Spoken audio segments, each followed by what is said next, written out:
And then we get to Terah's line. His son Haran dies. So we have Abram and Nahor. Both of them have wives, but then Terah just takes Abram, Sarah, Lot, and they're supposed to be traveling to Canaan, Yep. but they end up stopping in Haran, but not the son, just a city that has the same name by chance because we don't have enough names yet. So they name everything the same thing. And yeah, he dies there, and that's how it ends. We Yeah. stop right there. Yep. Yeah. That's it. It's chapter 11. That's chapter 11. All right, so boom. All wrapped up. Nice and neat.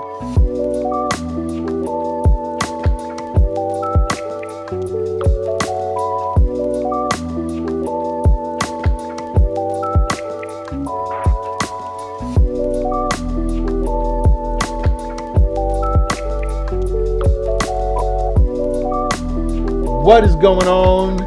XYZ Nation, XYZers, back with chapter 1, Chapter 12. episode 1 Yeah. Yeah. of chapter 12 Of Genesis. of Genesis. What are we doing again? We are, what is it, digging into scripture one verse at a time in whatever order we feel like. Something like that. That's our tagline. That's right. We gotta write that down. We do. We gotta have to write clean that it up down. and then write it down. And then like you said, that'll be like a bumper to start everything. Yeah. So we got to get that. We'll get that going. But supposed to do something, and that is introduce ourselves. So I am the latchkey one himself, the former X-Man, representing Gen X, Chris, all up in the area. And next to me we have I am Moya, the resident millennial. Da, da, da, da. Yeah. Next to me is It's okay. I'm Jasmine, your microwaver. Yeah. And together we are Generational Scriptures. All right. So we usually have what our segments. I think those will start next episode because we love the Jasmine's tea and the eyes so booms. But we gotta have something to have tea about and something to boom on. And this is this is the first chapter in earnest that we are going through of for this season. So anything to think about or you want to touch on before we get going? I want to jump right in. All right, let's get it. All right, Genesis chapter 12, verses 1 to 3. Now the Lord said to Abram, go to your country and your kindred and your father's house to the land that I will show you. And I will make of you a great nation, and I will bless you and make your name great, so that you will be a blessing. I will bless those who bless you, and him who dishonors you I will curse. And in you all the families of the earth shall be blessed. All right. So we were introduced to Noah at the end of chapter 11. Right? Him and his father, Terah, I believe, and some other folks, Lot. I think even one, the daughters or sisters, and then one other son left from and they sort of got stuck at Haran. And we see in that last chapter that Terah, he passed. He died there. And here we pick up with Abraham. I want to say it's from that location in Haran. And what does the Lord say to him? To leave the land. One thing I guess I should say is it might be a good idea to put the summary from chapter 11 like somewhere before we start so that we have the summary. Since we actually continue. This is like the first time where the season continues. Yeah. So anything stick out to you about what's happening here? About this some people, I'll say this, I'll say it this way. The call to Abram started back in chapter 11, I believe. And the reason I say that is because of Acts chapter 7, verses 2 through 4, where Stephen, he's going through the history and he calls out that Abraham was called from Ur, not from Haran. So it's just almost like a two-stage thing where the call was made, which I believe is what moved Terah and Abram and Sarah and all of them to move towards Canaan because that's where they were going, and then they wound up stopping at Haran for some reason. And now the Lord is saying, "All right, you, Abram, you need to move." So just note that when people will say this is the call of Abram, but I think that the call actually started back at the end of chapter 11. But anything, what sticks out to you about this? About this word from the Lord to Abram? Well, I think it's interesting that this is referenced as a call, not a covenant, because initially I was like, I put in my notes, promise from God. Mm-hmm. But I'm interested to understand, like, what's the difference? So what is a covenant? A covenant is an agreement. A covenant is an agreement between two people that is meant to be binding. One of the terms that people would say would be to cut a covenant, right? Almost like saying that this agreement that we have between two folks, if one of us breaks it, then that sort of severs the tie between us or something like that.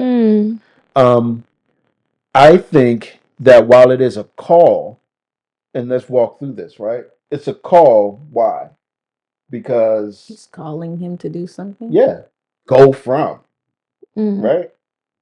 So the Lord is speaking to Abram, saying, "Go from," and where's he? He's telling him to go from places that are comfortable, from things that are known, well known, right? But then there's all of these "I will" statements that are talked about, Right. and I can see that as being a covenant. Okay. So when we think of the call from and what that entails, what comes to mind? The only thing I think of is when people say they were called to ministry. Like, Okay. oh, I was called to ministry, but it's not necessarily attached to anything. But like missionaries are, they usually will say they were called to missions, and that's the same where they're being taken from one place that they're comfortable with and put somewhere else or placed somewhere else. Yeah. So maybe that. Yeah.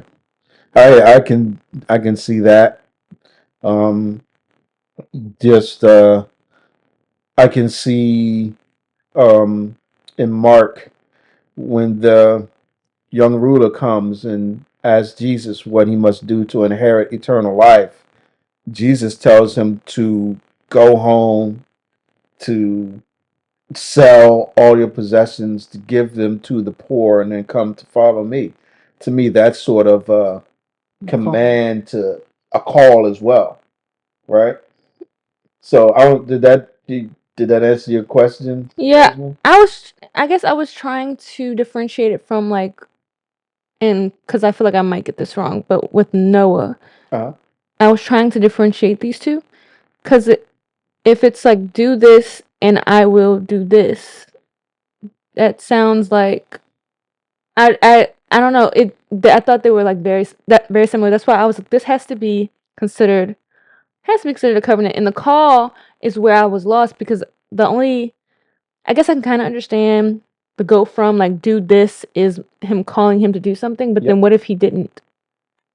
Yeah, maybe it's the wording, because it starts with "and I will make," but the things he's promising, are they directly linked to him going? Right.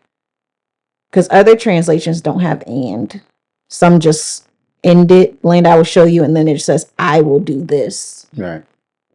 So which translation is more correct in terms of how we would think of the English language? Like, is it contingent on you doing? Yeah.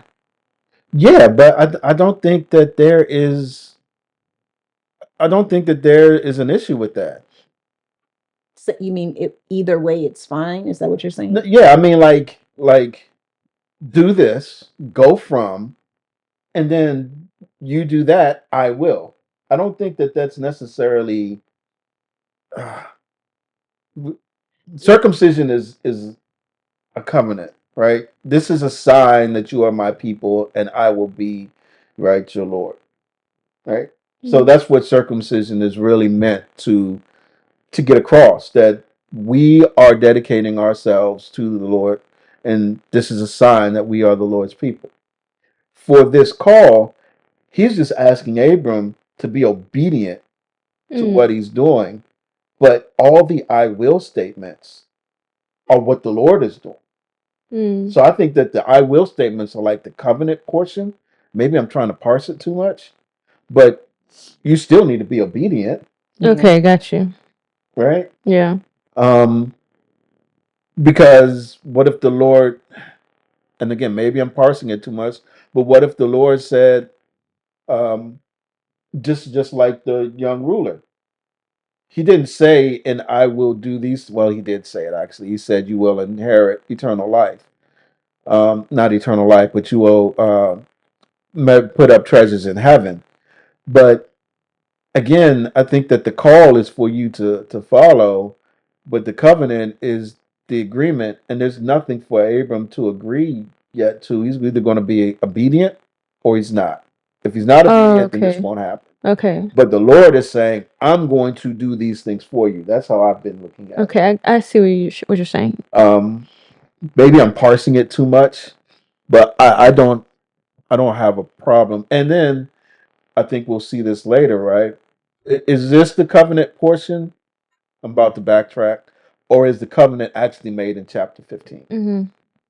Are they somehow related to each other? And that's where I want to, as I mentioned in the last episode, what I really want. I'm looking forward to getting to that and seeing how they're related to each other. But for me right now, go from, that's the call, and I will do these things.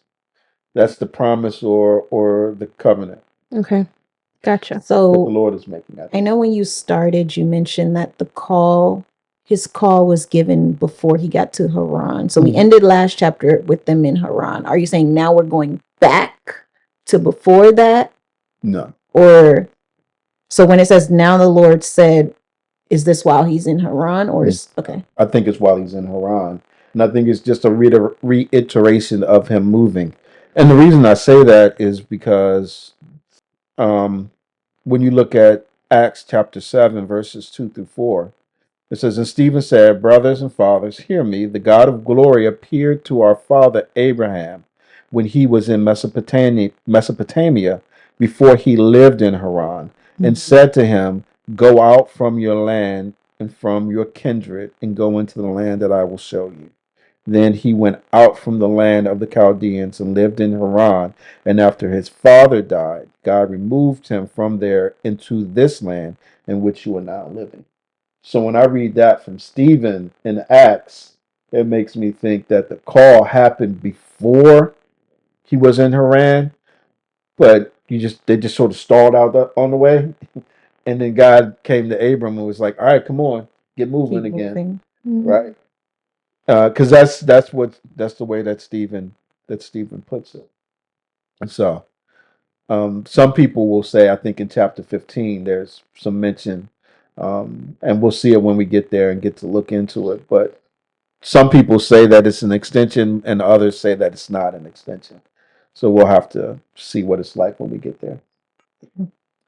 So anything to the fact of how would you all feel if God made a call to you right now and told you, all right, you got to give up your house. You're gonna have to move from your residence, from the area. You're gonna have to leave your family. I don't hear it clearly. I'm not going nowhere. Yes, I'm not leaving. If I don't hear it clearly, like God got to talk to me like he talking to them for me to move. Yeah, I'm with you. I need to know it's not my own inner voice. My inner voice would never tell me to move. Yeah. Not away from my family. Like, my husband tells me to move all the time, and I'd be like, God didn't tell me that. I'm comfortable where I'm at. I also feel like I would be miserable anywhere else. And we tried living somewhere else, and I was miserable. Yeah. I just need to be around people I know. Mm-hmm. I get that. But yeah, if God specifically, and I know it's God, then I would have to do it. Yeah. Because I know what myself would say. Yep. So if I heard something contrary, I would be like, I might question it a lot, and I would need the signs. I would need some real good signs for me to be like, okay, yes, yeah, to cement that. yeah. But isn't it interesting that that's what the Lord is telling Abram to do? Yeah. Leave that comfortable place. These lands that that have been set up for you, that you're going to inherit some portion in, to leave that extended family you have, and then to leave your father's house, that place of being comfortable. It's kind of it's like outlandish for me to think about, because I know, like, for myself, I'd be like, huh? I'm sorry. Move where? It's like you telling me uproot and move out of the country somewhere. Yeah. What? But if it was followed up with, there's gonna be something real good to follow, I might consider. You might consider it. Maybe, not like, oh yeah, got you, I'm gonna uproot and go right now. Yeah. I would have to think about it. Yeah, I don't know. The other thing is them being in Haran, is that where, because is that their country? I don't think so. I think he's referencing back to Ur. Okay. I think it's a reference, because if the call ultimately came there and God is continuing to usher them on, I don't know if we can say for now if it's the exact same words that they got in Ur, or whether something is switched up. Okay. But I think we'll see when Abram goes to, I believe I read this, when Abram goes to seek a wife for Isaac, that he goes back to Ur. Okay, so then that might make more sense, because to me, you're in a random place anyway. Like, you've already left. Right. So there's nothing holding me here at this point, because we've already left. So the command that we're seeing here, they have moved to Haran, and they're like, okay, this is not the place I showed you yet. Right. So continue to move. Continue to go. But I mean, at the same token, still, I don't think we can lessen the impact of, he's not taking everybody who came to Haran with him. Who came to, the people that came to Haran were his dad, who's passed, his wife, and his nephew. It was only those 4? Terah took Abram his son, and Lot the son of Haran his grandson, and Sarah his daughter-in-law, his son Abram's wife, and they went forth together from Ur of the Chaldeans to go into the land of Canaan. But when they had came to Haran, they settled there. Okay. So it wasn't a bunch of people. No. Him and his wife don't have kids. It seems like they acquire a lot of things everywhere they go, though, and we see that later. So it's like, I could move from here. Okay. Now, the initial move from my home is where I would have been like, But now that I'm in Haran, it's like a lot easier to just, because we see they settled, and then now when we go, well, we got to get to verse 4, but it's like, and he went, but he didn't leave Lot, right? Right. Yeah, he didn't leave Lot, which is a precursor to some things that are gonna happen in the future. So what about all of the things that are supposed to happen to Abram, for Abram, with Abram, as he's being obedient? It's like 7 things that are called out, right? Yeah. Make him a great nation, bless him, make his name great, so that he would be a blessing, bless those who bless him, dishonor or curse those who curse him. Yep. And through his family, everyone else will be blessed. But at this point, he has no descendants, because we ended chapter 11 with Sarah's bearing. Right. Well, we didn't end it, but like it was in that. It was in there. Yeah. Yeah. Like Prego. It's in there. What's interesting is who says they're going to do all of these things. God. Yeah. Right. So this is not on Abraham. This is God saying, I will do these things. I will make you a great nation. I will bless those who bless you. I will curse those who curse you. I will make your name great. So it's almost like there's this trust factor that needs to be there for Abram to continue on the journey, not revert and go back to Ur, but to continue on the journey and still and have the expectation that this Lord who's speaking to me is capable of doing all these things, is willing to do all of these things, and will continue to uphold his word in doing all of these things. So this move is a move about faith as much as anything else. Would y'all agree with that? I would. All right. Anything else here? I think we get Abram. We get what the Lord is going to do. Yeah, I think that we're seeing another pattern of like God trying to choose one family to be like the chosen family. We start off with Adam and Eve. We have Seth, even though they don't talk really in depth about Seth, but his lineage. We have Noah, and now we have Abram. So it's like we're focusing on these one person all, and I don't know why that pattern is. Like, why is it one person? I think the question that we need to ask ourselves is all of this to get to Abram? Or is the intent that somewhere along the way someone was supposed to do something to sort of work out the plan? So again, this is one of those times where we go back because I think your question warrants that, right? For me, I go back to Genesis 3:15. Right? I continue to say that. I know y'all are sick of me saying it, but I'm gonna say it anyway. Now, once that verse is spoken, that to me says that there is a plan that God is working out, right? To ultimately get the seed from the woman, and that will ultimately crush the serpent's head, even though the seed's heel will be bruised. And we talked about this. Each time that Eve had a son, I believe we said something to the effect that, do you think that she thinks this could be the one? Right? So now my question is, we've seen Seth, and you're right, we don't get a lot about him. All we know from Seth is that they began to call on the name of the Lord, right?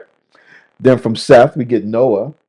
We learn a little bit more about Noah, that he's called by God to be righteous, and God uses him to preserve a remnant of 8 through this catastrophe that is the flood. Then after we get out of the flood, we get to Shem, right? And from Shem, we get down to Eber, the father of the Hebrews, which ultimately gets us down to Noah, to Abram, to Abram. So, was he thought that among these 5, 6, 7 people, they were supposed to be the ones, or was the intent always to get to Abram? I think that's the question that we need to ask, and I don't know if we have an answer for it, but that's what I think of, right?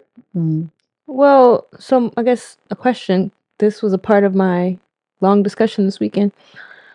I always thought that post the flood with Noah and his family, and like that was the restart, and it's now we have to now God is continuing to fulfill the plan to get to wherever we're getting to.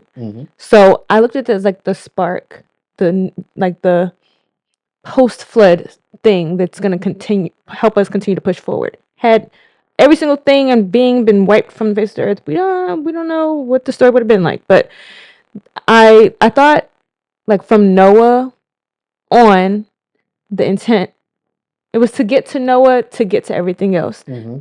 Like knowing that the Lord knows everything that is going to unfold. Right. So he knew, okay, Noah's who we're going to be left with, plus his family, and their call was to be fruitful and multiply and to keep going.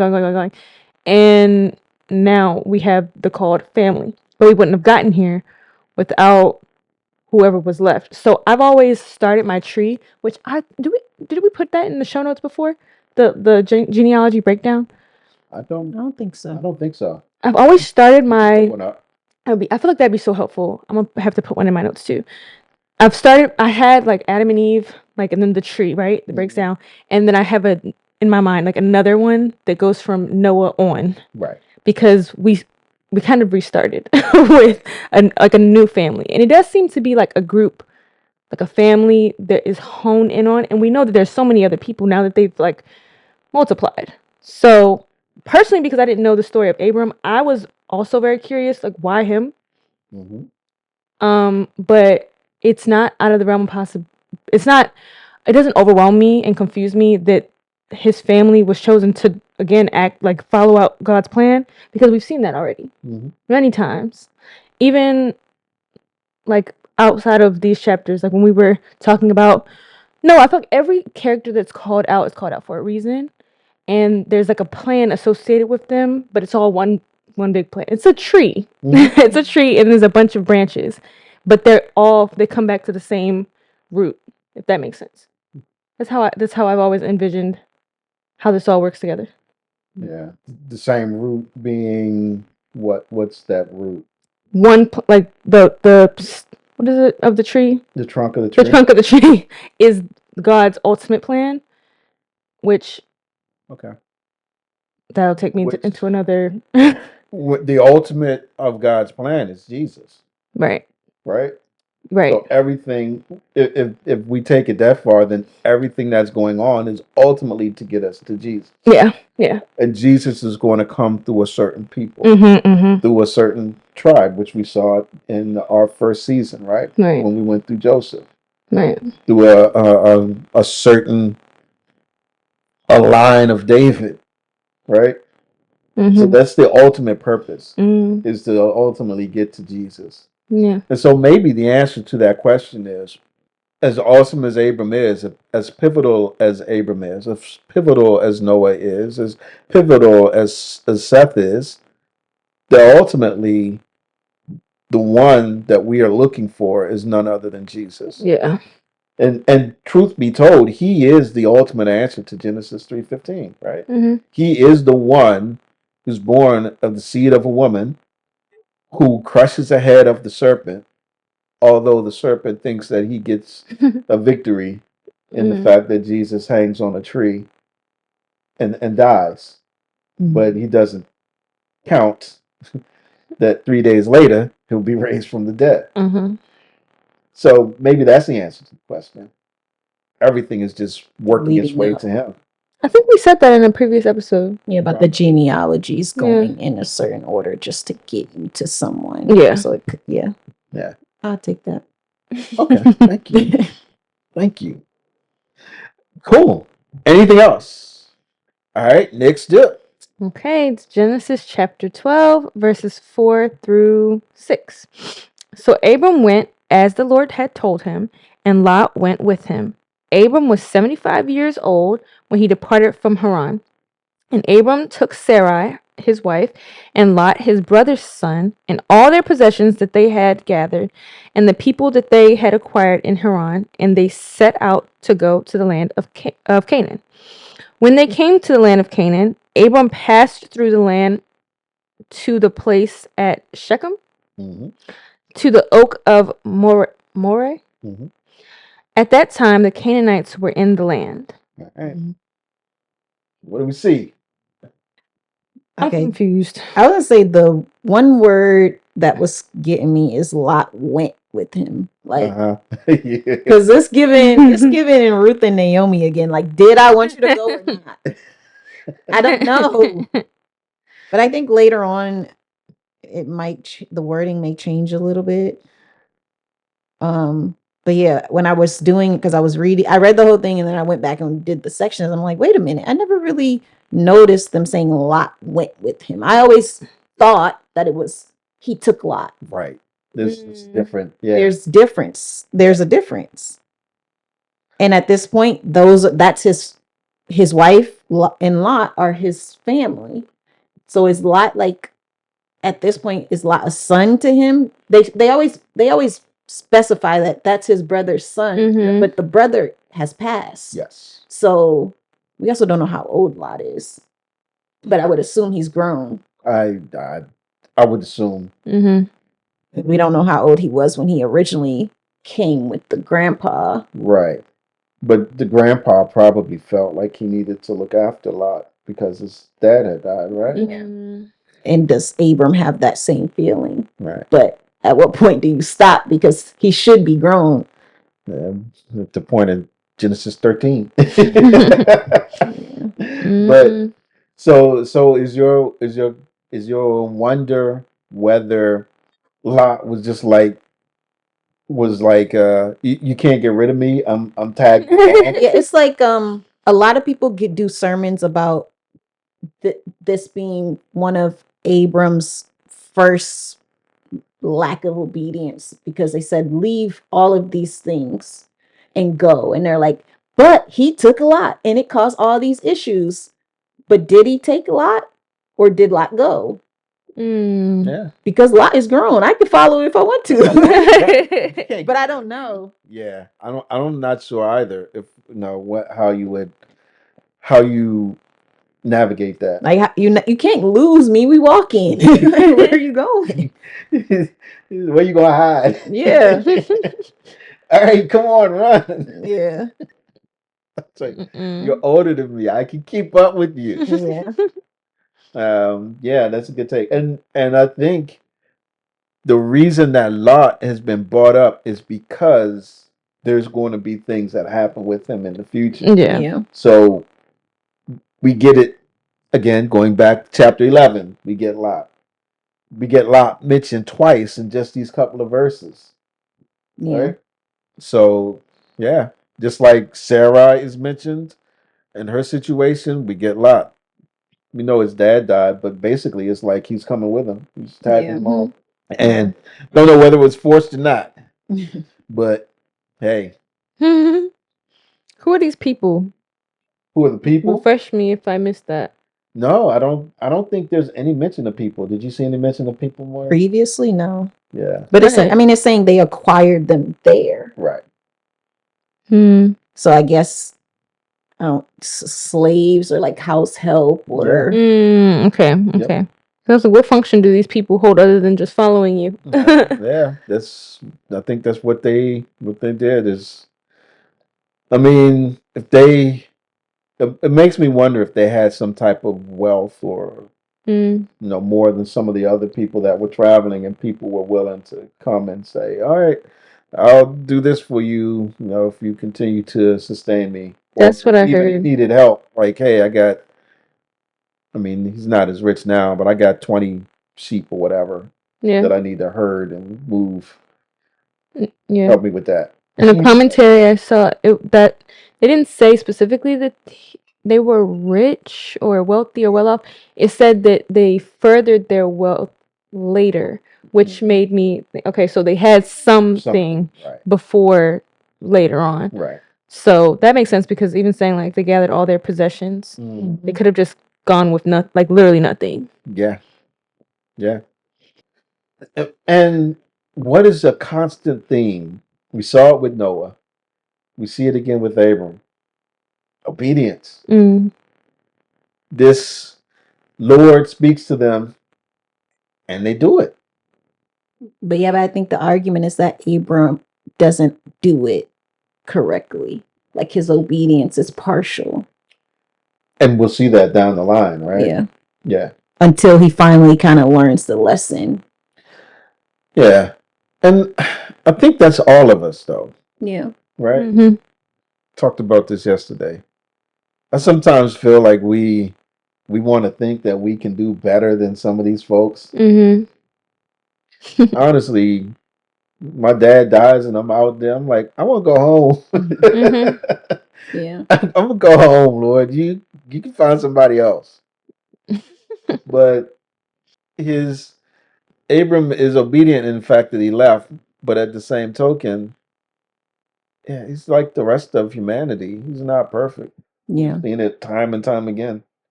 Yeah. It's like we get that hope even with Seth. They began to call on the name of the Lord in chapter 5. Like they're worshiping, they're reaching out to God, and then it's chapter 6. Oh, the heart of man is evil and wicked continually all the time. All they could do was be evil. Like, hey, what happened? They was just calling on the name of the Lord. Yeah. So it's hard to think of anyone following him perfectly, him being the Lord perfectly, with the exception of Jesus. Yeah. That's the only one. So, And Enoch, right? I would say that, and I've had the same kind of thought about Elijah because Elijah was taken up as Yeah. well. He didn't suffer death. Those are the only two people. Enoch, Elijah did not suffer death. And I wonder if it's because they did everything perfectly. Now, it does call out that Enoch walked with the Lord, right? Mm-hmm. Okay. Yeah. Does that mean he did everything right? The wages of sin is death. Did he sin? Did he not sin so he didn't have to Just pay the wages death. of sin? Right. Suffer death like other folks. Yeah. I don't know. Because there's this other book that I was listening to, and they were saying how we're automatically sinners because of Adam and Eve. Right. But is it because of Adam and Eve? Is what I started thinking. Like, we're just sinners. Adam and Eve weren't born sinners. No, they weren't. They sinned. Mm-hmm. If we have the two examples of people who walk with God and didn't sin, then it's possible to do that, right? Because are they not born in the same so-called sin nature that we are? What made them different other than That's what I'm just saying. obeying? Because that's really deep theological question. because you're right, but the wages of sin is death is definitely, but also doesn't Romans also include that all have sinned and fallen short of the Lord? Does that exclude Enoch and Elijah? That's what I don't know. Right. I'm saying I don't know either. But they're people. They are people. They are born like the rest of us, inheriting the sin nature from the first two people on the planet. Yeah, I feel like when we use this word inherit, it just, to me, I feel like when it's being said, it's like, for anyone who thinks you could have done it better, like, oh, why wasn't it a different first man and woman? Why that could have done it perfectly? Right. We're saying inherit, but I think it's just we all would fall short no matter what. Like, there was no, to me, it feels like there was no chance that at some point the chain wouldn't have broke, whether it started at the beginning with Adam and Eve or it starts, their fourth or sixth generation. Doesn't matter where in that line we fell. Yeah, but you also, I'm trying to remember where it is in Romans where it talks about the first Adam, right? That death comes because of the first Adam. So everyone that is after the first Adam has inherited death. Except for those who were taken up, right? I don't know. This might be deeper than what. This is really good. Because how did we get here? Good question. It's a good question, though. Yeah, how did we get here? Now I'm trying to, but it's a good question though, because we make a point of not glossing over the fact that Enoch was taken up. Mhm. So there was something about Enoch that the Lord said, "All right, enough. Come on up. You don't have to suffer like everyone else." That's sort of where I landed on this, right? And then the same thing with Elijah, right? Elijah, come on up. You don't have to suffer. So, but what about them? We know that it says that Enoch walked with the Lord. I don't know if the same was said about Elijah, but that's just a good question. Maybe that's a research topic. Oh yeah. To do. I'm glad you said I. Yeah. And please let us know. Because it's a good question. What makes them What makes them different? Yeah. And I don't know that we have all the information about what makes them different in Scripture. Right? Hopefully, God is keeping track of my questions that I'm supposed to ask when I get to heaven. I got too many at this point. I got a lot of them. They set out to go to the land of Canaan. Mm-hmm. And then they got to Canaan. They actually got there, right? Yep. And he lists out a couple of places and the indication that this land is already inhabited. Mm-hmm. So Shechem is important. We will hear more about Shechem in the future. Right? We even touched on it a little bit in Joseph. But now when we go through, not this season, but I believe next season, if we continue in Genesis, we'll see a little bit more about, Shechem and everything that transpired there.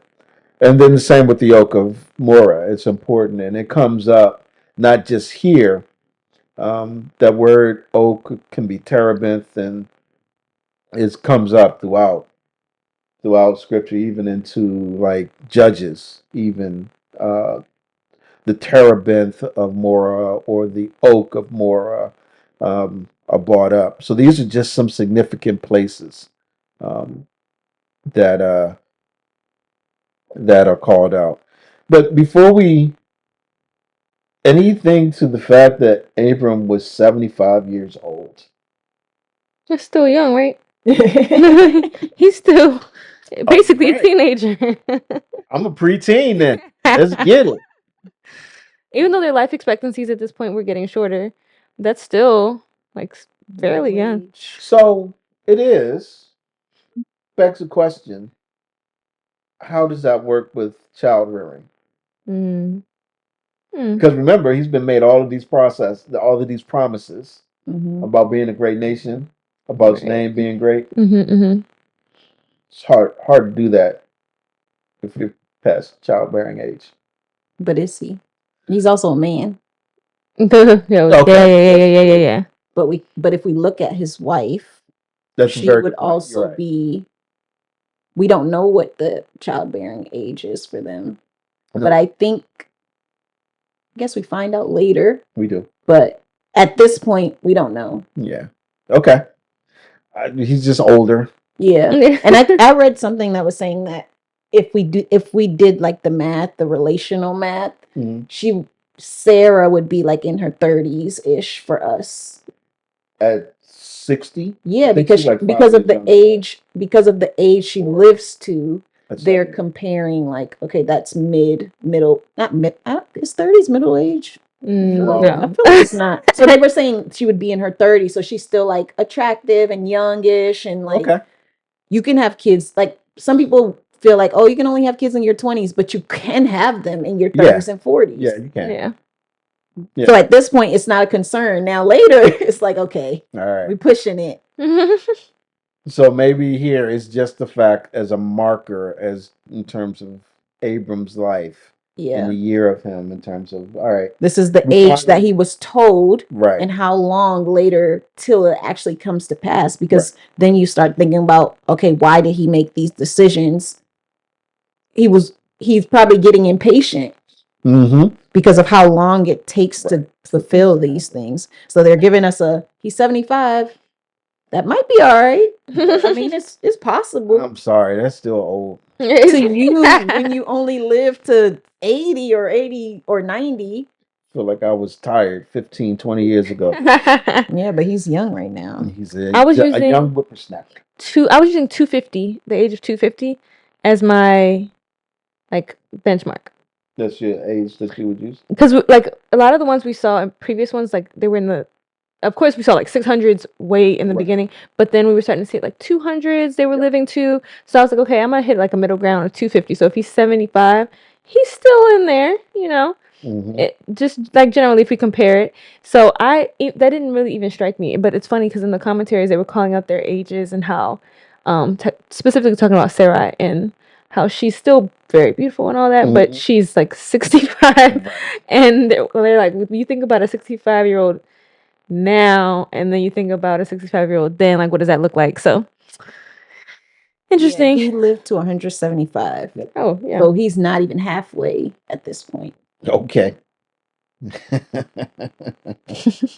If you say so. Still young. Still young and Still spry. kicking. All right.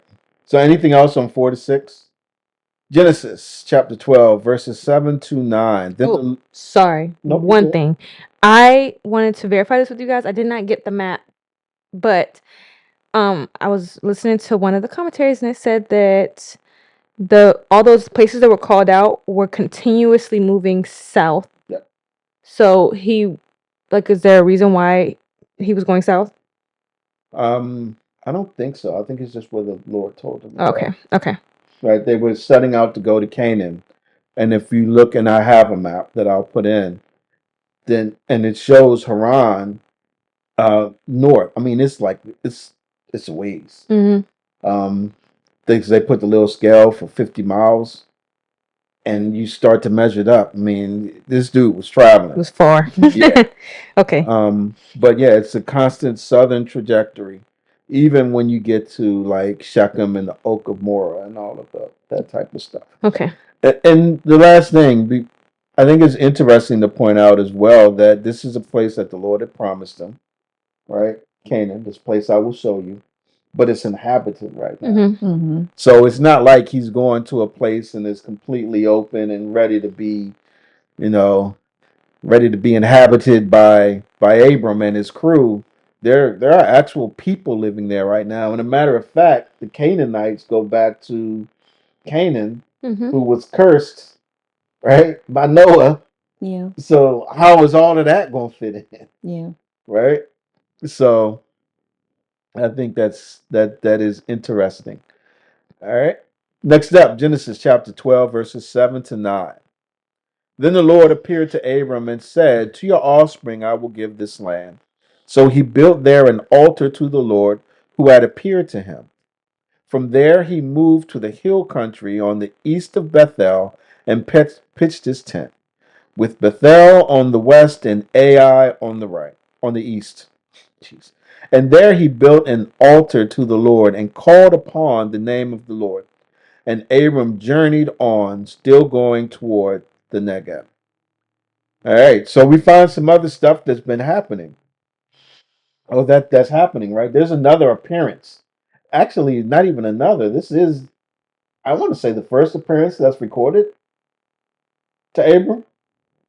Of God appearing to him. Okay. Yeah. In the beginning of this, the Lord said, but here it says, then the Lord appeared to Abram. Mm-hmm. So we're having some sort of theophany that's happening. Yeah. And what does he do? Anything else stick out to you? What does he tell him? What's happening with these couple of verses? And we have the repeating that his offspring are gonna Mm-hmm. be given this land. Right. He doesn't have any offspring. He doesn't have any so offspring. He's walking on faith for him to go ahead and build the altar and be like, this is where this promise was made. Yep. He has a lot of faith. Yeah. Or he's young. It's also interesting that he doesn't say to you, Abram, for him to get the land. Yes. To your offspring, I give this land. So this place, again, where is he? This land is inhabited by the Canaanites. Mm-hmm. And he's saying, you'll get this. Your offspring, rather, will get this. Yeah. Sound like you had an epiphany. Yeah, because I thought about that. I was like, okay, so it's like parents now. So think about all the things you should do as a parent to set your kids up for success. I was thinking about it kind of like that. Like all the fruits of my labor I won't see, but my children or my children's children will see it. Mm-hmm. You still do your due diligence now to make sure that happens. Mm-hmm. So like if the Lord said, okay, to your offspring I will give this land, he's like, my offspring. So like what about, so we are gonna see, we won't see this. I won't be able to fully, like for long, lush, plenty of years enjoy this. Mm-hmm. But and it's like, yeah, but your line will. Mm-hmm. And that's, I said to myself, that was enough for him to just keep being faithful. Yep. And that's good. I think, well, now, I have to, it's considerations that I have to make, but I was thinking, would I do the same? Yes, of course. Prior to me being in the mindset of a parent, it's like, there's nothing, is there anything in it for me right now? Right now?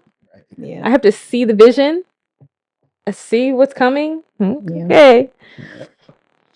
Oh man. So he built there an altar to the Lord. We're not told what this altar is, right? Or how it was fashioned, or if there was any like burnt offerings on it or anything like that. We just know that he built an altar to the Lord, which we've seen in the past, right? When Noah and his family got off of the ark, I think one of the first things Noah did was build an altar. Right? So we're seeing that theme carry forward. But then he continued to move south, and pitched his tent. So when you think about him pitching his tent, he's not like established in anything. He's living out of a tent. Hopefully it's a plush tent. Hopefully he's glamping, but Probably not. it's a tent. He's probably not. You're right. But where he pitches his tent, it says something that's interesting, that he called upon the name of the Lord, and we just talked about that. What does that sort of indicate to you guys? I think you said earlier that you're worshiping and seeking God. Mm-hmm. And this is a second altar, right? Because he Yeah. built the first one. Now he's building another Yep. one where his tent is. Okay. Yeah. So now he is calling upon the name of the Lord and worshiping him. And then he's going to continue to journey further south to this Negev region. So, question, because this is going to be further explained later. Did the Lord tell him to continue moving? Did he ask the Lord? I have to look at the map again. I don't remember whether he is moving to the outskirts of this area or whether this area is still in Canaan. Like the Oak of Moreh, and I want to say Shechem are like in Canaan. Because at that point, we're saying Canaanites inhabited this area. I don't know if the Negev is past Canaan's boundaries. Okay. Right. He may be just going further into, maybe looking for a place to actually set up his tent. Okay. Got it. Because I was like, where he set up the first altar. Okay. We're going to stop right here. Yep. Instead, they just, I guess I can get with that. They're looking for a place to settle in a little bit and pitch the tent. So. Okay. All right. So anything else on those? Those pretty straightforward, I think. So next up. All right. Genesis chapter 12, verse 10 to 16. Now there was a famine in the land. So Abram went down to Egypt to sojourn there, for the famine was severe in the land. When he was about to enter Egypt, he said to Sarai, his wife, I know that you are a woman beautiful in appearance, and when the Egyptians see you, they will say, this is his wife. Then they will kill me, but they will let you live. Say you are my sister, that it may go well with me because of you, and that my life may be spared for your sake. Then Abram entered Egypt. When Abram entered Egypt, the Egyptians saw the woman was very beautiful. And when the princes of Pharaoh saw her, they praised her to Pharaoh. And the woman was taken into Pharaoh's house. And for her sake, he dealt well with Abram, and he had sheep, oxen, male donkeys, male servants, female donkeys, and camels. Wow. All right. So we have encountered sort of like the first difficulty that's recorded since Abram has been made this promise. I just read your show notes. This man wrote Sarah is a baddie. Sarai is a baddie. She gotta be. So, but before we get to the baddie that is Sarah, what's up with these famines? I know we're coming at it backwards. So this would be the first technically, but the third we're talking about. Yeah. Yep. Because what were the other two? Joseph. Joseph. And then Ruth and Then Naomi. Ruth and Naomi. Yeah. Jeez. So these famines, you know what it made me think of? The curse? Like about working the ground. Yep. By the sweat of the in the garden, you probably wouldn't have had to deal with this. But you know, get famines all over the place. Mm.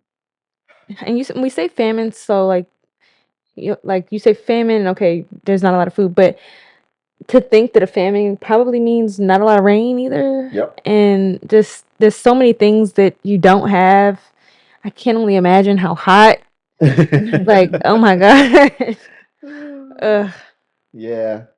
So I would say what I found interesting is similar to Naomi's and her husband leaving. There was no instruction for them to leave. Like, yes, there's a family, but when we talked in the Ruth story, other people stayed. Yeah. Other people figured it out. They other had a people place to go back to. Yeah. I mean, is this a lack of trusting in the Lord because the Lord placed you somewhere? Yes, there's a famine. This famine is severe. And again, is it a lack of trusting in the Lord when he says, tell them you're my sister? Like, it's just this, I got it. I'll figure it out. Yeah. This is what we need to do. This is the plan. Instead of, we just came from you building an altar and calling on the name of the Lord. Yeah. To, I'm relying on my own knowledge and like my own understanding. Cunning. Yeah. And all of that's good questions, because the other end of that is, well, it's not even the other end. To your point about Noah, geez, I did again. Abram,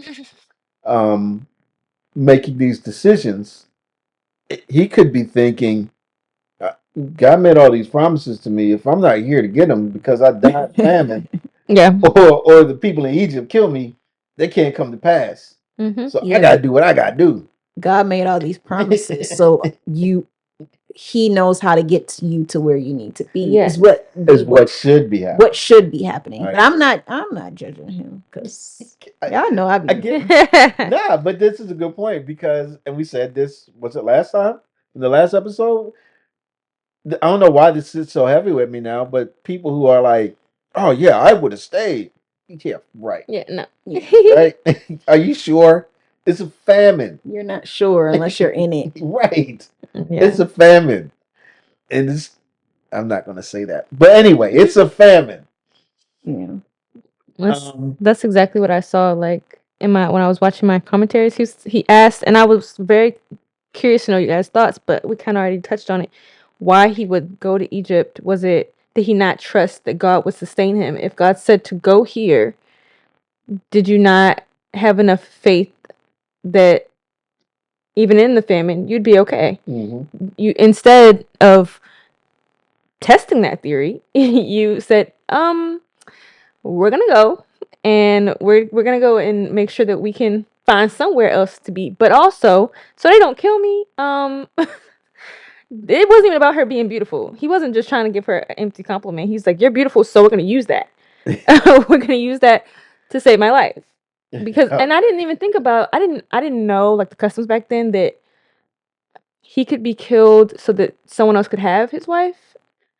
I didn't know if that was a thing. I didn't either until I read that. Yeah, I was like, why does it matter if she's your sister? They still could kill you, right? Yeah, but from what I read, they would have treated him differently as a brother. Like, if you win him over to get her, as opposed to being a husband, like, you are literally in the way. Got you. Okay, well then that makes sense, right? But I think the question still is: the Lord has told you what is going to happen. Mm-hmm. And the only way that is going to happen is with Sarai, who is your wife. So he hasn't said split up. He wouldn't say split up. Right. Why do you want to hide that, other than self-preservation and potentially not believing in the Lord? And again, it's hard. It's hard. It's hard. It's hard. It's hard. It's hard. It's hard. It's hard. But it's just something that I think we even now as believers need to consider when, you know, we need to have faith. We say we trust this Lord. We say we believe this Lord. We say we love this Lord. When things get difficult, there may be some things you need to do, right? Don't sit back and say, "Oh, by faith I'm gonna be healed," and you just constantly getting sicker. Go to the doctor, right? But at the same time, you're still trusting. It's just a wild circumstance to consider. Would you consider this a test of faith? I would. So this is where I stand. It'd be interesting to know where you all stand. That's a good question. Um, I would consider a test of faith that he lied about his relationship with Sarah. I'm not sure I would consider it a test of faith for him to go in to try and find food. Okay. What do you all think? Test of faith? Would you think it the same way I did, or is there a different? I don't know if it was a test per se. I don't know if it was a test of faith because I don't know where the idea, like, how does he know that the Egyptians would want to take her? I mean, she's beautiful, yes, but is that common for them to take? in reading I did, it was. It was something that the Egyptians were known for. Yeah, I guess at this point they already have pharaohs and kings, which I don't know how we even got here. Like, it's like we're skipping things. No, I don't know if we're skipping things. But remember, we're being told about the story and the navigation that the Lord is making in history. And we've said it ourselves. We start with Adam and it grows and it shrinks down and it sort of grows again, it shrinks down. So we're looking at this one thread. There's history that's going on around it. because we're looking at Shem, Ham, and Japheth, Shem's line. But Ham and Japheth had children, and they make up all of those nations we talked about in chapter 10. Yeah. So there's other people around. We just will be happening to focus on these ones. Right. So I guess word is traveling about what those other people do and how they are. Okay. I mean, I don't know. I don't know if it's a test of faith or not. But I guess anything can be a test of faith. Yeah, that's where I was coming from. I don't know whether the Lord was like, I'm going to test your faith right now. Yeah. But you enter into a circumstance and you have to make a decision. And is your decision going to be faithful to God, or is it going to be anti-faithful, unfaithful? Yeah. To God. I agree. That's where I fell. When I heard that in the commentary, like this, it said that God's promise was followed by a test. I was like, I don't think that God was like, I'm going to test you. Like, I don't think that was an intentional thing. Otherwise, well, who knows? We may not have seen it, but I felt like there would have been something that alluded to that fact. This just seems like he has to make choices, and there's like a fork. And are you gonna continue to be faithful, or are you gonna trust like your flesh, like, oh, we may not be able to eat, or oh, they may kill me, I have to do what I have to do, before consulting the Lord, like sitting and praying about it, asking the Lord for guidance. So I couldn't firmly say test, because I felt like test, if the Lord was going to test him, it would have been more apparent to us. And then I'm like, does the Lord test you? Does he test us on purpose? Oh yeah, Like, I believe so. Really? Okay. Because I didn't know. because when you go and you read James and you read about faith, faith is something that grows and gets stronger.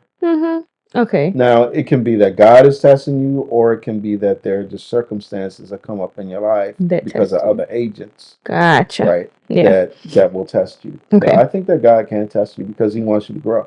Okay, got you. Let's see. All right. So where are we? So yes, Sarai was a baddie, right? She was beautiful to everyone in her 60s. Yes. Yeah. I was like, when I first read it, I was like, really? I mean, my wife's a baddie though. She's not in her 60s. She's a baddie. But That's good to say, right? That's a good thing to say. Yeah. Okay.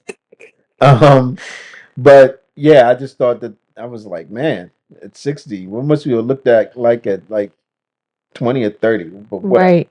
Um, so but it carries out exactly as Abram thinks it is. Mm-hmm. Yeah, I think the whole what is it, a half truth is still a lie thing comes into play because people use this as one of those examples of that. Like, yeah, it was true, but that's not the whole truth. That's not the whole truth. And it's also not the important truth. Right. And what was the half truth? That Sarai is his sister from his mom. Do you have the same mom? I thought it was the same father. It could be same mother. No, I think you're right. I think it's the same mother. Okay. So, yes, your sister, but also your wife. Right. Yeah. Right. More importantly, your wife. That's what I would think. More importantly, your wife. Yeah. Right? So, while it is not completely false, It's also not true. it's also not completely true. A lie of omission. Yep. So, and because I think we see all of these things given to Abram because he's the brother, and they're sort of like trying to win him over with all these gifts. Yeah. Do y'all see it any differently? No, that's how I saw it. It's just like, man, it says, oh, and she was taken into Pharaoh's house. That is, that's heart wrenching to me. Like, no, that's not happening. We're leaving now. We'll brave the famine. We can't have this. But what was the problem with that happening? That she's supposed to have a child, right? From Abram. So, but I think at this point, because maybe we need to read the next section. I feel like even if she had to sleep with the Pharaoh, she didn't get pregnant. No. So it wouldn't matter. Like the promise is not broken. But later chapters down from now, it's specifically stated you cannot touch her. Like when she was taken. Yep. The same stuff. Like he didn't learn nothing. No. That's what be blowing me about some of these people. But maybe I don't learn either. But sometimes it's like so blatant to us that did you not learn the first time the same exact situation? You should be like, oh, I did this before. Yeah. I know what to do. Like, no. But this time it's not specifically stated that way. So it feels like because she was taken into his house, could something have happened at that point? Right. Right. Because it's not like it had to be a virgin birth. It was just no. Yeah. So, and that's really one thing that seems open ended is we don't really know what happened. Yeah. In that circumstance. Yeah. Right. So, but I don't know. Yeah. I think when we read the next section, that's where I was looking at the words. So I'll go through it when we get there. All right. Yeah. We're going through Mark, and it's like to this, like you don't learn type of thing. You got Jesus, bread, 5,000. You got Jesus again, bread, 4,000. Yeah. And then the apostles are like, man, we only bought one loaf with us. What we gonna eat? I'm like, bruh, he right there. Just ask him.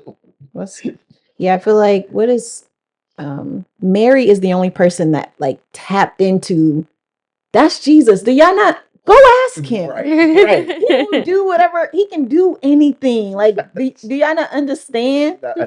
And Jesus is like, girl, that's not what I'm here for, but I'll do it. Like, I'll do it for you. Honoring my mother and father, but hey, I ain't here for wine. Yeah.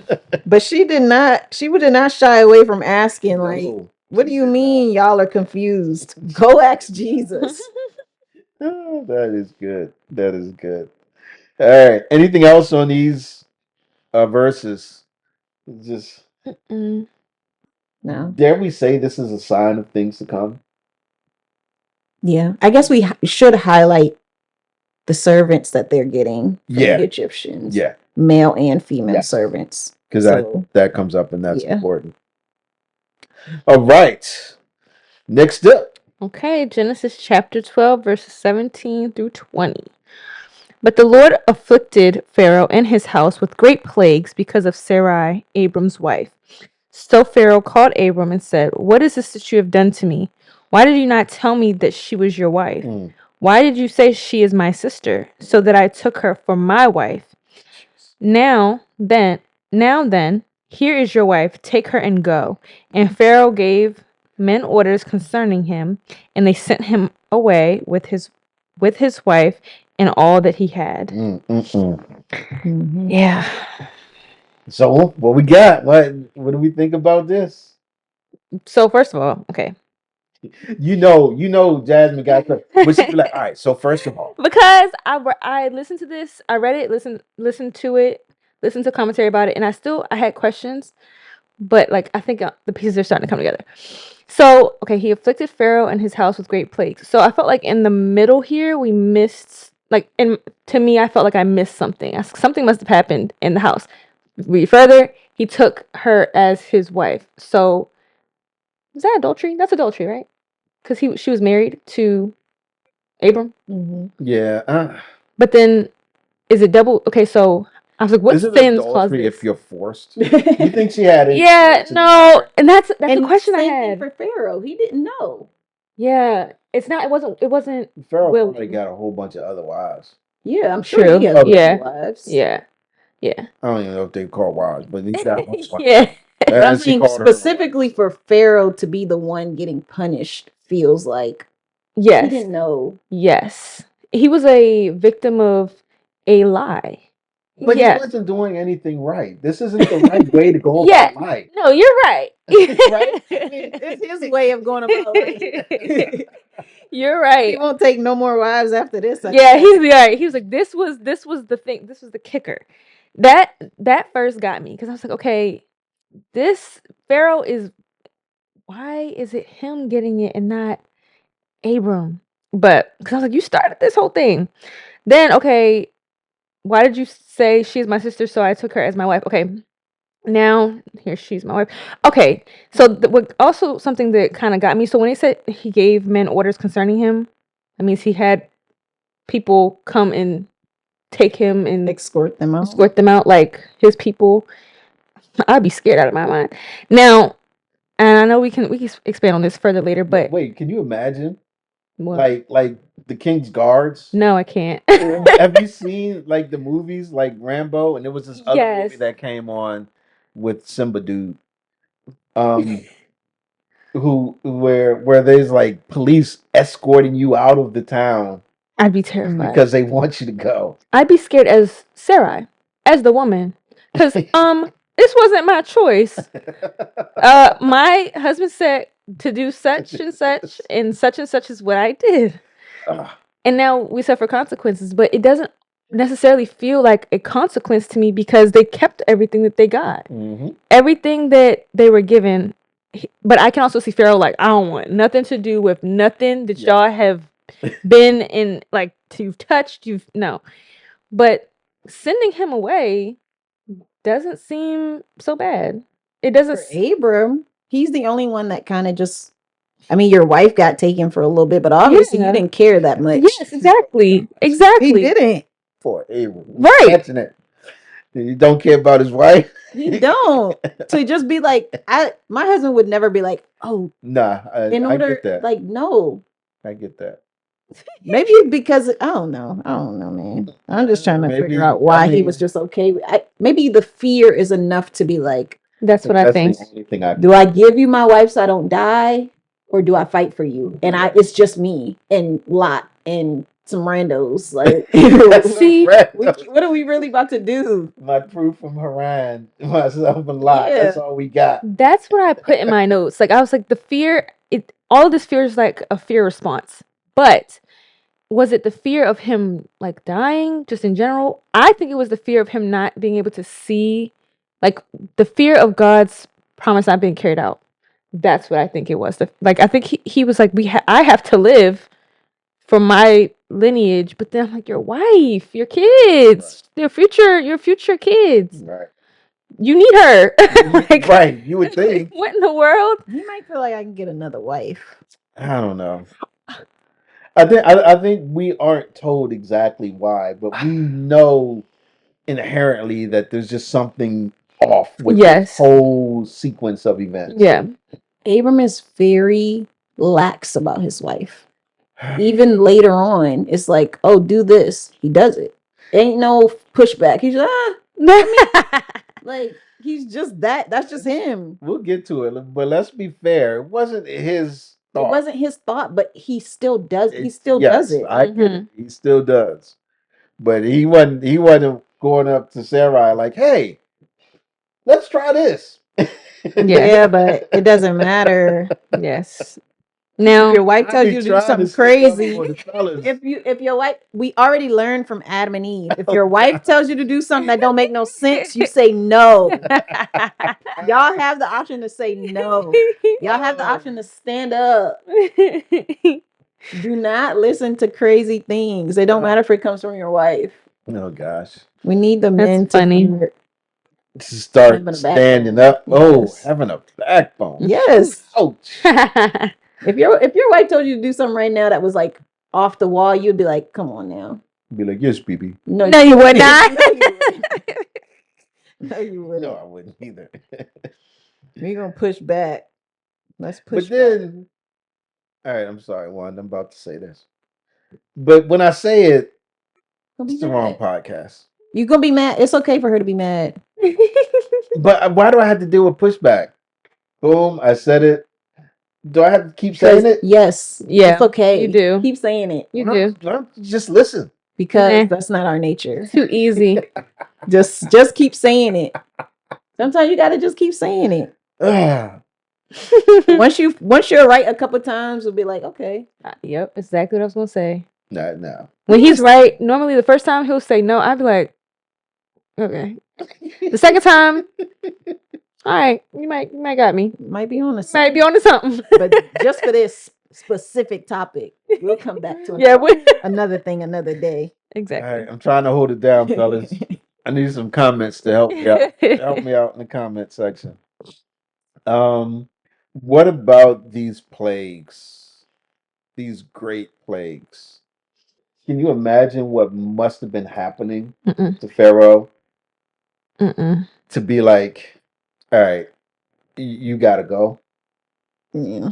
I can't. A lot of people say that this points forward to the Exodus and the plagues that happened there. Mm-hmm. So, and then the other thing that I don't know and we don't get an answer to was how did Pharaoh know? Right, that's what I was gonna ask. Like, maybe the plagues. He was like, "What new has come into my possession? Like, what have I recently acquired? It has to be you, girl." And so we gotta figure this out. Like, but did he ask her? Maybe you know, like that could have been it. That makes sense. Did he actually ask her, and she was like, "Yeah, confess. He's really my husband." Oh, that sucks. He's my husband as well, rather. Yes. And then Pharaoh's like, yes. "What kind of shop are y'all running over there?" But yeah, that was a question I had as well. Mm-hmm. It's almost like we talked in the last episode about science. When you're doing experiments, you want one thing to change so that you know whatever the outcome is, it's because of that one thing. Yeah. So it's almost like Sarai was the one thing, and all this other stuff started happening. So it must be you. Get gone. It must be you. And it's plagues, plural. Yes. So it wasn't just one. Yeah. No, I can't imagine what he was experiencing. Oh man, and I like how the commentator even says these great plagues came because of Sarai, Abram's wife. Like doubling down, like we had all this sister talk, but let's get down to who this really is. Yeah, this is Abram's wife here. The more important fact. Yep. And then they send him away. So through this, he acquires wealth even. Yes. And just as you said, Moyo, important to point out, some of the people that came out there with him. Yeah. Because they're going to come up big in a couple of chapters. Like, this doesn't seem negative to me. Right. So you're like, Abram started this whole mess and he's just getting off. He's getting off. Yes. They didn't even kill him. Like, you left with your wife, with all the things they gave you. Yep. The plan seemed to have been semi-successful. And you want to know what else I was thinking? Like, what stopped Pharaoh from being like, nah, I want to keep her. Now that I know, Yeah. you're done. You're done, Zoe. You're out of here. Maybe more plagues. He was scared. Yeah. Maybe. Say, ain't no way you about to kill him after getting plagues just for taking her. Right. So, oh man. So this is just chapter 12, folks. Yeah. Oh, the word in the New King James, it says, "Why did you say she is my sister? I might have taken her as my wife." And that's the one word. No other translation has "I might have." It says specifically that I took her as my wife. So I thought that was interesting that, well, King James and New King James use might. They use might? Yeah. Yeah. But nowhere else, I couldn't find anywhere else that had like that variation. Which would allude to the fact that he didn't do anything. Nothing happened. Yeah. Or maybe he was preparing for things to happen. Yeah, I don't know. But I thought it was weird that those were the only translations I could find that had a different word or something that would indicate maybe not. Why did everyone else choose to change it or just make it I took her as my wife? Right. Because we talked about the definition of a wife when we talked about Adam and Eve, and it's just once you sleep with the person, that's your wife. Okay. At least for me. At least for most of everything that has been happening too. So far, there's no real ceremony for a wife. You just get a girl, you sleep with her, that's your wife. Okay. Up until now. I think that do we want to go down this road? I think that the institution of marriage has to be established before you go off and have relations. Yeah, don't they declare it? As it says in the declare it. They say it. Once I'm taken her as my wife, okay, I've now made you my wife. Now we do things. Because what did Pharaoh do to make her his wife? I don't know what their customs were.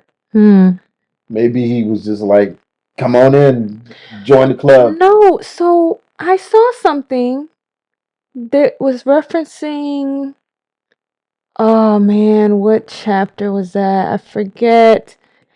I'm gonna have to look that up. We're gonna have to put it in here. It's gonna eat me up. But it was one woman in particular who was prepared for like a year they did ceremony, like before she could marry.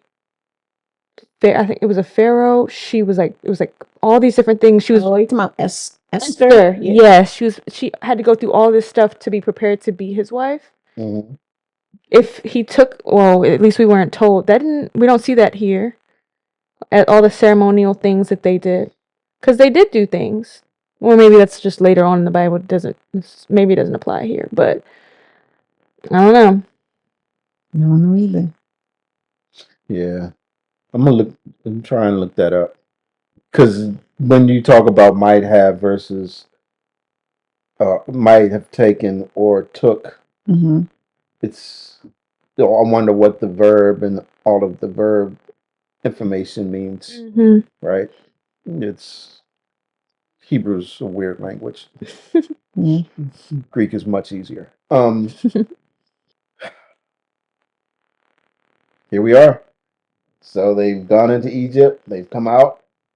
Anything else to touch on in chapter 12? Let me see. I think that was all my notes. That was an interesting start. Cool. Yeah. I'm looking at in what's it called? Yeah. They have outline of biblical usage, and it says to take, get, fetch, lay hold of, seize, receive, acquire, buy, bring, marry, take a wife, snatch, take away. Right. Those are all the ways that the word has been used. Does that give you It gives, like the word? you can look at it. I don't know how to say none of these words. Yeah, the cow stem. So that's what I'm wondering, right? That the way that this for Greek it'd be way the way that the Hebrew words are set up is they have certain stems which talk to the way that the verb is taken in terms of, perfect past, present, the voice that you even have, whether it's passive, right? So I know that in the Greek there's this term that's called the subjunctive, which sort of gives like option. And usually when you see the word like might or may, it's talking about a subjunctive. But I don't know how that translates or what that representation might be in Hebrew. So I have to go back through all my stems to see. And maybe I have to do it in like go to the New King James Version and then do the search to see where they got from. right, to see why there's a difference. Yeah. And see if it's based on the actual way that the verb is broken out, the stems, or whether it's just the translator's choice, term of choice. And with the King James and the New King James, also keep in mind that they're working from a later um, text from the Masoretic text, and that's later. And since we've gotten things earlier, like the Dead Sea Scrolls in time, right? Some of that stuff just may not marry up because the Dead Sea Scrolls were earlier, so I can go back earlier, closer to the autographs, and see what's there. So just keep that in mind too. I'll probably cut all that stuff out. Oh. You're talking about cutting something out, but you're not about to cut it out. No one wants to hear about Hebrew stems. Cool. So we're off and running. Getting Abram, we see it's the same word that came up for that whole like they made it a whole, like instead of take, but it's the whole that I might have. Yeah. But it's the same exact word in the concordance. Okay. So I don't know. Yeah. Or it says, so I might have taken. We have research to do. Yep. Got some things to look up, which is cool. And I think that's one of those things you're going to have to sit down and work through because it may not be something that comes up very easily. And again, I'm wondering if it's having to figure out why the translators did it that way. Yeah. Which is way beyond my skill set. But hey, we can look. Yeah. Anything else? Chapter 12? Nah, I think that was good. Well, we covered everything? Yeah, I think so. All right. Well, on that note, folks, we're going to get out of here. We'll see y'all next week as we go into chapter 13 of Genesis. And we are signing off from Genesis chapter 12. And what did I title this again? Keep on pushing. Keep on pushing. All right, folks, we out of here. Leave comments and you're supposed to say subscribe, comments, like, share, notification bell, share. Follow us everywhere. Follow us everywhere. I even look at us on TikTok. Yeah. Okay. Yeah. That's funny. I do. So yeah, we're on all of the things, even Spotify and Apple. Yeah. Sometimes I have to be nudged to make sure it's up there. I know, because I try to listen to it at work, and I be like, "Where's the video?" No, the video on Apple. Well, no, the podcast. Okay. The YouTube videos usually there. The mannerism that Now, because I only use Apple Podcasts when I'm in the office. When I'm at home, I watch like YouTube and stuff. Okay. So I'll play it on YouTube, but I'm not really listening. When I'm at work and I'm working, then I'm listening to podcasts. Okay. All right, cool. So yeah. But from now on, whenever I get that nudge, that's the image that I'm going to have in my head. It's my stuff. And then I go to Spotify, like maybe he posts on it ain't here either. If it's not on Apple, it's not on Spotify because Spotify feeds everything. So, but with that said, yeah, do all the likes and things and all of that. And for myself, Miss Moyo, Miss Jasmine, with Generational Scriptures once again. And we out of here. Deuces. Bye.